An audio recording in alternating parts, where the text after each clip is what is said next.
Bonjour, ça fait 50 jours que le banquier nous fait tourner en rond, nous fait macérer dans les incertitudes.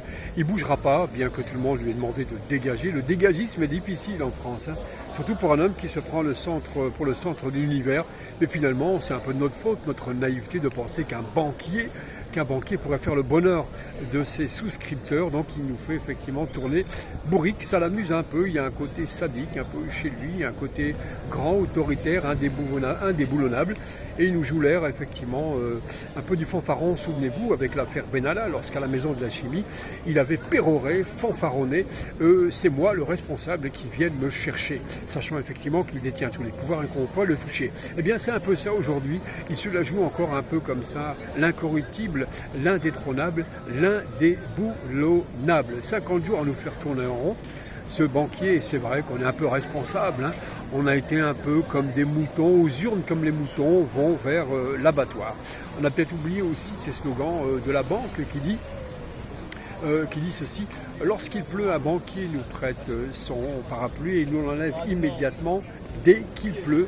Ou celui-ci, encore slogan attribué à la politique: les politiques nous font croire qu'il pleut alors qu'ils nous pissent dessus. Et par les temps qui courent, la pisse, c'est pas ce qui manque, chers amis auditeurs. Donc aujourd'hui, nous avons enfin Monsieur Barnier qui est arrivé, Monsieur Babar qui est arrivé là, plein de muscles, en train de rouler des mécaniques, en disant: avec moi, vous allez voir ce que vous allez voir, avec moi, vous allez entendre ce que vous allez entendre. Il nous fait un peu des promesses, on dirait un peu le Christ: je ferai voir les non-voyants, je ferai marcher les impotents. Enfin, il y a encore des gens qui vont un peu l'avaler.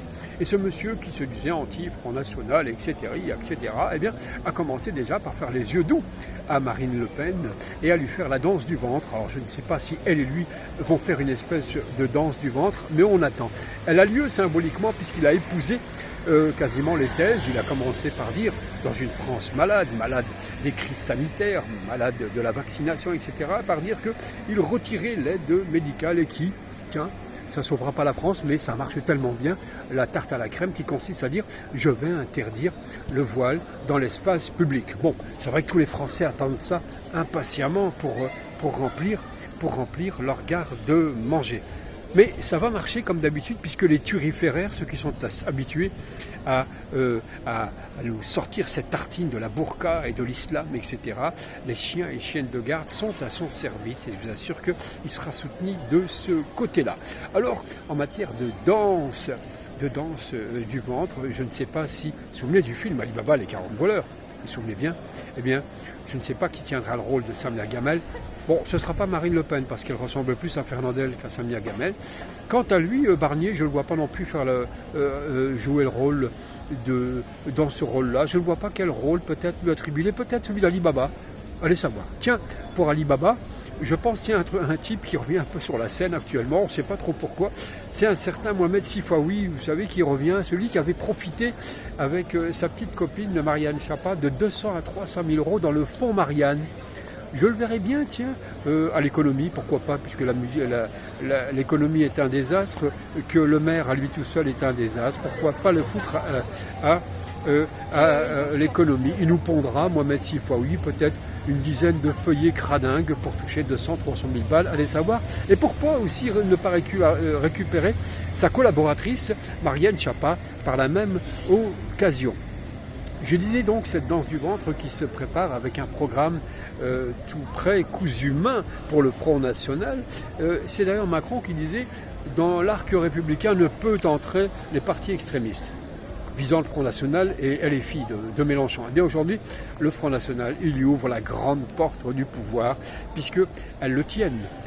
Marine Le Pen tient littéralement par la barbichette, et quand je dis la barbichette, je suis poli, elle le tient par la barbichette, ils se tiennent par la barbichette, puisque la poêle du menton, elle doit avoir un peu de poil au menton, cette Marine Le Pen, eh bien, ils se tiennent tous les deux, avec de chaque côté cet électorat un peu froussard, qu'on a lobotomisé, qu'on a tellement humilié, cet électorat qui se veut gaulois, mais qui n'a rien dans son expression, dans ses habitudes alimentaires ou culturelles de gaulois.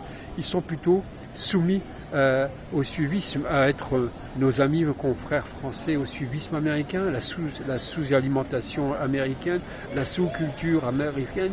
La France partage aussi avec l'Amérique la triste réalité de soutenir un assassin, un assassin condamné par la TPI pour crime de guerre, pour génocide. La France et l'Amérique sont là-dedans et nous suivons cette Amérique dans sa décadence, et ces Français qui se targuent de francité, eh bien, ne sont pas gênés d'appeler leur fils Kevin, Brandon ou Jordan, et de se gargariser et de s'engraisser dans la sous-bouffe américaine. C'est vous dire toute la contradiction, cette France complètement déboussolée qui ne sait plus tellement où elle va. Cette France-là qui me rappelle deux citations, qui pour moi d'abord est une citation de la véritable reine d'Angleterre, qui était la magnifique Agatha Christie qui disait: quand on vote pour un gouvernement quand on vote pour, allez, comment elle disait ça, quand on vote comme des moutons, on finit par engendrer un gouvernement de loups. Quand on vote comme un peuple de moutons, finit toujours par engendrer un gouvernement de loups. On y est presque. Et cette autre citation du véritable roi d'Angleterre, pour moi, qui est George, pas George V, pas George VII, mais George Orwell, qui disait ceci dans 1984, qui disait ceci: un peuple qui élit des voleurs, des corrompus, des assassins, des criminels, n'est pas victime, mais est complice. Ça, c'est de la citation et ça ressemble beaucoup à ce que nous vivons. Et autour de Barnier, qui fait un peu les matamores, qui a épousé toutes les cultures, qui a écrasé toutes les décisions européennes, eh bien, se vient de vouloir jouer aussi la francité, la défense de la France. Alors que ce monsieur a tout avalé de l'Europe. Il a signé la crise sanitaire avec l'argent, les milliards donnés à Pfizer, sans jamais dire mais qu'est-ce que ci, qu'est-ce que ça, sans défendre l'argent des Français dans cette affaire. Lui-même qui a suivi toutes les dictatures financières et qui soutient la dictature financière de l'Europe, voudrait sauver la France, nous faisant croire que lui pourra plier les décisions européennes alors qu'il sait que nous dépendons totalement du Reich européen, lui-même dirigé par les États-Unis. Il nous prend aussi pour des imbéciles, mais il ne sera pas pire que les autres. Barnier, il peut faire le fanfaron. Personne n'est dupe effectivement de toute cette danse macabre.